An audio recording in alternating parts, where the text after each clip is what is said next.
Hey guys, Jshwhizzy here. I want to talk about the most simple and easiest setups in my opinion. I use these setups a lot and I want to talk about these 5 in order to get an effortless takedown. I'm not as experienced as some people with years and years of experience, but I still want to share my opinion on some different types of setups. A club is when you slap a collar tie onto the opponent hard to put pressure on the legs. You can use a club to set up by first pushing down onto the opponent, then letting go to make them shoot up, which creates the angle to attack. However, when you are clubbing the opponent, they can easily circle out or counter very easily. The simplicity of the move, but it's easy to counter nature, places the club in the 5th spot.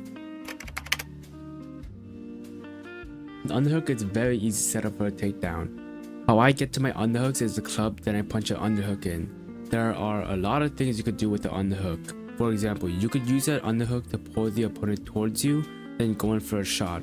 Or you can do a throw by using the underhook. However, you have to pay attention because the opponent also has some option with the overhook. They could do a fireman's carry or do some upper body attacks. Other than the risk of a counterattack, the underhook is a great setup for takedowns, which places it in the 4th spot. Slide-bys and duck-unders, in my opinion, are the same thing but with a different execution. A slide-by and duck-under is when you bypass the opponent's tie-ups by using their pressure to create angles in order to attack them. A slide-by or a duck is my favorite setup to do, but it can be avoided if your opponent doesn't do the tie-up you want or is expecting the slide or duck, so then circle away from it.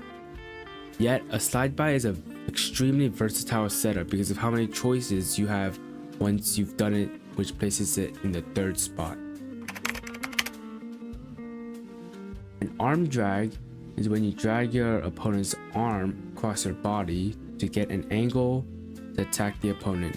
Arm drags are simple and easy since the opponent will always try and tie up with you, so you can use that to create that opening for you to attack. However, the hardest part of an arm drag is its timing because depending on the opponent, they could tie up fast and you wouldn't have a chance to even start an arm drag. However, the simple motion you have to do for an arm drag with the consistency that the arm is always going to be there places it in the 2nd spot. This is the absolute most simple setup in wrestling. A post is just posting your hand onto the opponent's arm when they're in a tie-up or if they're about to go into a tie-up in order to create an opening to shoot in. There's not much more to explain what it is because it's that simple and easy to do. And that's what makes it the most effective simple setup in wrestling. Thank you for giving this video a chance. I'm only a JV wrestler, so if I mess up on the information or if maybe the rankings are a little different, make sure to comment so I can learn more from y'all.